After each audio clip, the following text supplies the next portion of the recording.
अस्सलाम वालेकुम प्यारे दोस्तों, जुल्फी नॉलेज लैंड में खुश आमदीद। गाजी नॉवेल। अगली सुबह 10 बजे मैं चांदनी चौक जा पहुंचा। ठेले वाला खड़ा था। मैंने इसे एक अंग्रेजी रिसाले का वर्क दिया जो मैं हमरा ले गया था। इसने 2 मिनट में अक्स उतरा हुआ कागज मेरे हाथ पे थमा दिया। मैंने इस कागज पर जोर से उंगलियां फेर कर देखा कि कहीं अक्स उतर तो नहीं जाता। अक्स जाफरानी रंग का पुख्ता था। ठेले वाले ने मुझे एक महलूल से भरी बोतल दी कि जब अक्स धुंधला होकर उतरने लगे तो बोतल के महलूल से रुई भिगोकर पहले वाली स्लेट पर फेरो और इसके खुश्क होने का इंतजार करो। एक दफा महलूल से तर स्लेट से 40 से ज्यादा अक्स उतर सकते थे। गर्जकिया जब मैं मुतमिन हो गया तो मैंने स्लेटों के 4 सेट और 4 बोतल महलूल खरीदे जिनकी मजमूई कीमत 250 रुपए अदा की और वापस होटल चला आया। मेरा एक मसला तो हल हो चुका था, लेकिन दूसरा मसला यशुनत से लिफाफा वसूल करना था जिसके मुतालिक मैं कोई कतई फैसला नहीं कर सका। इस अमल में हर तरह की एहतियाती तदबीर के बावजूद खतरा था कि यशुनत ने हमें पकड़वाने का कोई इंतजाम न कर रखा हो। यशुनत के सामने सिर्फ मैं जाहिर हुआ था। मेरे साथियों के मुतालिक इसकी मालूमात सिफर थी, लिहाजा अपने साथियों के बचाव के लिए मैंने बिल आखिर ये फैसला किया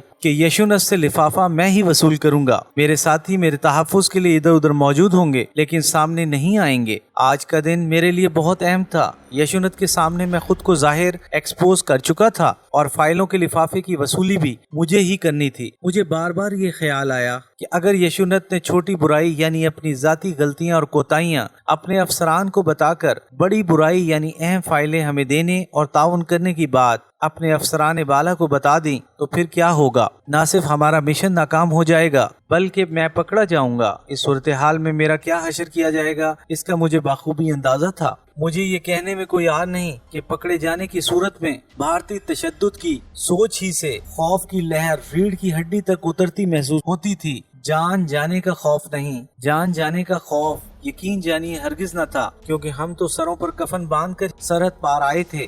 खौफ था तो सिर्फ ये कि मैं तशद्दुद किस इंतहा तक सह सकूंगा। बहरहाल इस बेचैनी पर मैंने काबू पा लिया। पिस्टल को अच्छी तरह चेक करके लोड कर लिया और साइड की दाढ़ के तारों को ढीला कर लिया ताकि जरूरत पड़े तो इसे जल्द अज जल्द निगल सकूं। मैं अभी तक ये फैसला नहीं कर पाया था कि यशुनत से पैकेट कहां पर लूं। यशुनत के दफ्तर से घर जाने वाली बस में पैकेट लेना खारिज अज बहस था, इसलिए कि यशुनत को अगर डबल रोल करना था तो इस बस में पहले ही से भारतीय कमांडो बैठे होंगे जो मुझे बड़ी आसानी से पकड़ सकते थे। अब बाकी रह गया था यशुनत का बस से उतरकर घर जाने के दौरान का फासला। बस स्टॉप इसके घर की गली से करीब 50-60 मीटर के फासले पर थी। इस रास्ते पर भी भारतीय कमांडो पहले से मौजूद हो सकते थे और इसके घर की गली तो एक फंदा साबित हो सकती थी। अगरचे मेरे चारों साथी बस में, सड़क और गली में मेरी हदायत के मुताबिक मौजूद होने थे, लेकिन हम पांचों अपने साइड आर्म्स के साथ कमांडोज का मुकाबला नहीं कर सकते थे। सोच सोच कर बिलाखिर एक तजवीज कुछ बेहतर नजर आई और मैंने इसके मुताबिक अमल करने का फैसला कर लिया। मेरी रवानगी का वक्त हो चुका था।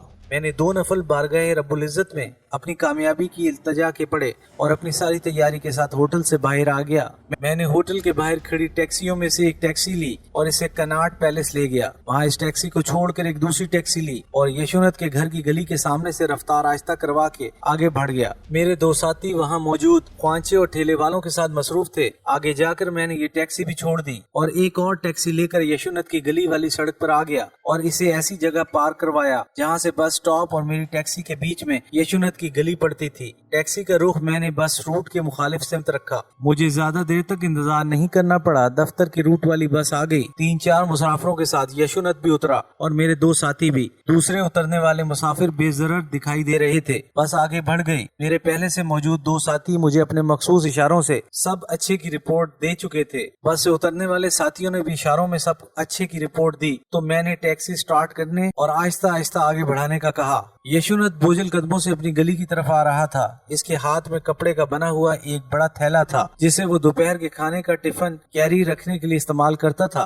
यशुनत अभी गली से कुछ फासले पर ही था कि मैंने टैक्सी इसके बिल्कुल करीब रुकवा दी। यशुनत ने मुझे देखा और इशारा किया कि बाहर आ जाऊं। मैं इसके पीछे पीछे चलने लगा। गली में दाखिल होते ही इसने थैले में से एक बड़ा पैकेट मुझे निकाल कर दिया और कहा कि सुबह 7 बजे तक इसे वापस पहुंचा दूं। ये सारा अमल 8-10 सेकंड में हुआ। पैकेट लेकर मैं तेजी से पलटा। मेरे चारों साथी इस दौरान गली के करीब पहुंच चुके थे। इन्हें भी यही खदशा था कि कहीं मैं ट्रैप न हो जाऊं। टैक्सी तक पहुंचते पहुंचते मैंने पैकेट एक साथी को थमा दिया और कहा कि घर पहुंचो, मैं वहीं आ रहा हूं। कनॉट पैलेस पर मैंने फिर टैक्सी बदली और अपने होटल आ गया। होटल तक पहुंचने में बार बार पीछे देखता रहा कि कहीं मेरा पीछा तो नहीं हो रहा, लेकिन सब ठीक था। होटल पहुंचकर मैंने सुकून का एक गहरा सांस लिया। अब तक सब काम हमारे मंसूबे के मुताबिक हो रहे थे। मैं 1-1.5 घंटे आराम करके फ्रेश हो गया और स्लेटों के चारों सेट और केमिकल की एक बोतल लेकर साथियों की तरफ चल पड़ा। मेरे साथी मेरे मुंतजिर थे। इन्होंने पैकेट खोला नहीं था। मैंने पैकेट खोला। इसमें एक बड़ी फाइल में आने वाली डाक और दूसरी फाइल में जाने वाली डाक के कुल मिला के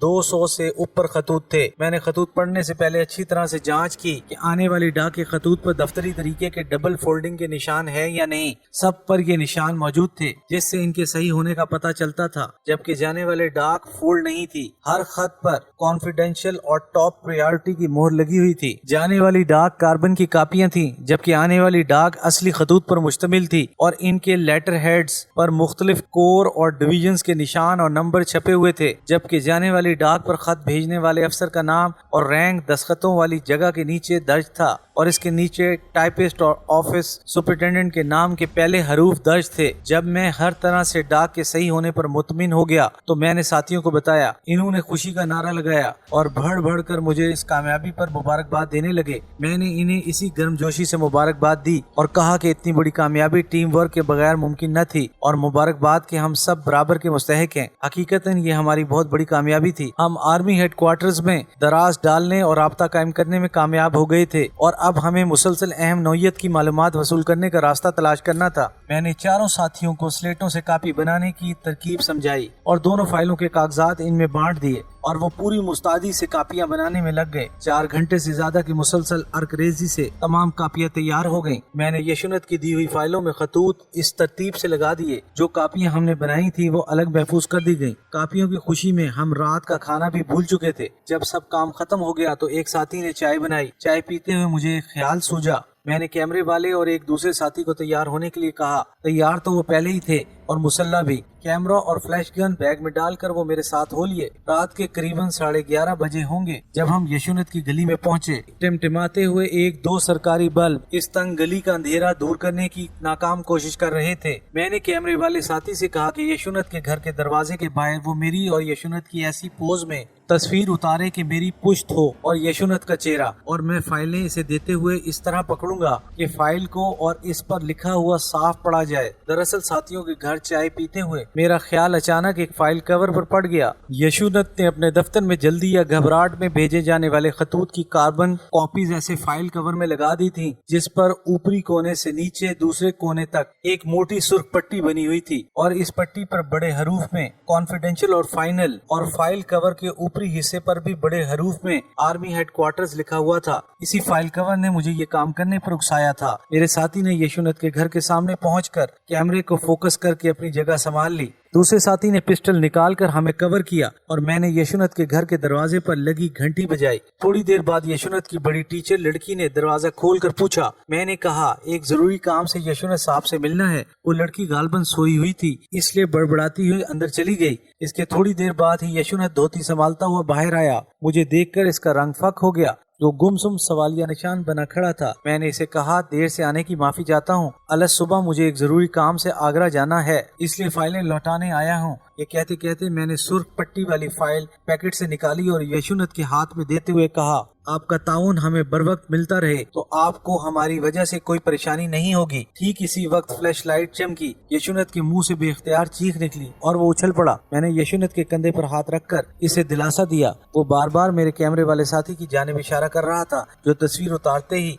तेज कदमों से सड़क की तरफ चल दिया था और सिर्फ इसका साया ही दिखाई दे रहा था। मैंने दूसरी फाइल और पैकेट को यशुनत के हाथ में देते हुए कहा, कोई बात नहीं, अपना ही आदमी था। यशुनत ने घबराहट में अटकते अटकते कहा, इसने तस्वीर उतारी है। मैंने मुस्कुराते हुए जवाब दिया, हाँ इसने तस्वीर उतारी है, सिर्फ हमारे तामुन को मजबूत बनाने के लिए। यशुनत के साथ गुज़िश्ता 30 घंटों में जो कुछ हुआ था, इससे इसकी हालत गैर हो चुकी थी। वो सर झुकाए, निगाहें अपने पाँव पर जमाए खामोश खड़ा था। मैंने इसे कहा, परसों शाम 7 बजे मैं सराय बेरम खान के इसी होटल में आपका मुंतजिर हूँगा। आप अपने हमरा टॉप प्रायोरिटी اور انتہائی کلاسیفائڈ اہم معلومات کے کاغذ لائیں۔ آپ اپنے ہمراہ ٹاپ پرائیورٹی اور انتہائی کلاسیفائڈ اہم معلومات کے کاغذ لائیں۔ آپ نے اب جب ہم سے تعاون کرنا شروع کر دیا ہے تو پھر جھجک کیسی؟ پرسوں ملاقات کے بعد آپ کے شمی کے بالا خانے پر جانے کا مالی بندوبست کر دیا جائے گا۔ یشونت کے چہرے پر مایوس سی مسکراہٹ آئی۔ میں نے فوراً ہی کہا، مسٹر یشونت، مجھے انتظار کرنا بالکل پسند نہیں، لہٰذا ٹھیک وقت پر پہنچ جائیں۔ اور دوسری بات یہ کہ ہم دوست ہیں، لیکن میری ہدایات پر عمل کرتے وقت مجھے باس سمجھنا اسی میں تمہاری بھلائی ہے۔ وہ ہلکی سی مسکراہٹ جو یشونت کے چہرے پر چند لمحے پہلے نمودار ہوئی تھی وہ ختم ہو گئی اور میں اسے مزید کچھ کہے بغیر واپس چل دیا۔ ہمیں کور دینے والا ساتھی بھی اونٹ سے نکل کر تیز تیز چلتا ہوا مجھ سے پہلے سڑک پر پہنچ گیا تھا۔ کچھ دیر انتظار کے بعد ہمیں ٹیکسی مل گئی۔ ساتھیوں کو ان کے گھر کے قریب اتار کر میں نے لودھی ہوٹل کے قریب ٹیکسی کو فارغ کر دیا اور ٹہلتے ہوئے ہوٹل جا پہنچا۔ اپنے مشن میں کامیابی کے بعد میری ساری بے چینی اور تھکن دور ہو چکی تھی۔ ہوٹل لاؤنج میں کچھ دیر بیٹھنے کے بعد میں اپنے کمرے میں چلا آیا اور مشن میں کامیابی کے بعد اس کے تسلسل اور رابطے کے مختلف ذرائع کے متعلق سوچتا ہوا سو گیا۔ اگلے روز صبح ہی میں اپنے ساتھیوں کے گھر چلا گیا اور وائرلیس پر کوڈ پیغام لاہور بھیجا کہ اس بار 2 کیریئرز کو بھیجا جائے۔ آرمی ہیڈ کوارٹرز میں رابطہ پیدا کر لیا گیا ہے۔ اہم کاغذات کی کاپیاں بھیجنی ہیں۔ اگر ممکن ہو تو ایسا کیمرہ بھیجا جائے جس سے کاغذات کی تصویر اتاری جا سکے۔ کیمرے کے لیے فالتو فلمیں بھی خاصی تعداد میں بھیجی جائیں۔ یہ پیغام بھیجنے کے بعد میں نے خاکروبوں کے پیچھے لگائے ہوئے دونوں ساتھیوں سے کہا کہ اب جب کہ یشونت ہمیں صرف کاپنگ آفس میں موجود کاغذات مہیا کر سکتا ہے، جبکہ ہیڈ کوارٹرز میں جنرل اور دوسرے سینئر افسران کے کمروں تک اس کی رسائی نہیں، وہاں صرف خاکروب ہی دفتری اوقات کے بعد صفائی کے لیے جاتے ہیں اور ان کے ذریعے ہی ان کے لکھے ہوئے نوٹ، جنہیں وہ 2-3 ٹکڑے کر کے ردی کی ٹوکری میں پھینک دیتے ہیں، ہمیں لا کر دے سکتے ہیں۔ مجھے اچانک خیال آیا کہ ہیڈ کوارٹرز میں 200 صفائی کرنے والے ہوتے ہیں، جنرل اور دوسرے سینئر افسران کے کمرے کون صاف کرتا ہے، ان کے متعلق معلومات یشونت ہی ہمیں دے سکتا ہے۔ لہٰذا پہلے یشونت سے ان خاکروبوں کے نام معلوم کیے جائیں اور پھر ان پر کام کیا جائے۔ دراصل حالات کے بدلنے کے ساتھ ساتھ ہمیں اپنے آئندہ کے منصوبوں میں بھی تبدیلی کرنا پڑتی تھی۔ یشونت کا تعاون حاصل ہونے سے پہلے ہم ہیڈ کوارٹرز تک رسائی کے لیے چاروں طرف ہاتھ پاؤں مار رہے تھے، لیکن اب صورتحال بدل چکی تھی۔ اب ہمیں صحیح افراد تک یشونت پہنچا سکتا تھا یا کم از کم ان کی نشاندہی کر سکتا تھا۔ میرے ساتھی جان دینے کو تو ہر وقت تیار تھے، لیکن نہ تو ان کی سوچ میں گہرائی تھی اور نہ ہی وہ اپنے گروپ لیڈر سے اختلاف کرتے اور مشورہ دیتے تھے۔ شاید یہ ان کی ٹریننگ اور سخت ڈسپلن کی وجہ سے ہو۔ میں نے کئی بار ان سے مشورہ کرنا چاہا، لیکن وہ صرف میری ہاں میں ہاں ملاتے تھے۔ میں نے وہی بیٹھے بیٹھے فیصلہ کر لیا کہ فی الحال سویپرز پر کام کرنے والے ساتھیوں کو روک دوں۔ میں نے کچھ دیر پہلے ہی ساتھیوں کو سویپرز پر کام کرنے کو تیز کرنے کا کہا تھا، اور اب جب انہیں روک دیا اور اس کی وجہ بتائی تو انہوں نے میرے فیصلے سے اتفاق کیا، اور یہیں پر میں نے ایک اور فیصلہ کر لیا۔ آئندہ انہیں مشورے میں ضرور شامل کیا کروں گا، لیکن حتمی فیصلہ خود کروں گا۔ اپنی ہدایات کے تحت ہمیں بارڈر پار بھیجا گیا تھا۔ فوجی جوانوں کی ٹریننگ میں اپنے افسر کے حکم ماننے کی نہایت سختی سے ہدایت کی جاتی ہے۔ یہی وجہ ہے کہ دوران جنگ اپنے افسر کا حکم مانتے ہوئے لاکھوں گولیوں اور گولوں کے درمیان کود جاتے ہیں۔ ٹریننگ اور بعد میں ساری سروس کے دوران اس مقولے پر سختی سے عمل کیا جاتا ہے کہ تھنک لیٹر اوبے فرسٹ، اور میرے ساتھی اسی ٹریننگ کے باعث بے چور و چرا عمل کر رہے تھے۔ یشونت سے رابطہ قائم ہو جانے کے بارے میں سوچتا تھا تو میرے خدشات بڑھتے جاتے تھے۔ جب تک ہم تہی دامن تھے ہمیں کوئی فکر نہ تھی، لیکن یشونت سے کامیاب رابطہ ہمارے لیے بہت قیمتی تھا اور اسے برقرار رکھنے کے لیے پھونک پھونک کر قدم اٹھانے کی ضرورت تھی۔ میرے خدشات اس نوعیت کے تھے: نمبر 1، یشونت سے ہر بار کاغذات لینے اور پھر لوٹانے کے دوران پکڑے جانے کا خطرہ، جس کی وجوہات میں الف، یشونت کی پہلے سے ہی بھارتی جاسوسوں کی نگرانی، جس کی وجہ ایک حساس محکمے کے محدود آمدنی والے شخص کی آؤٹ آف باؤنڈ علاقے میں بالا خانوں پر اکثر جانا، بے،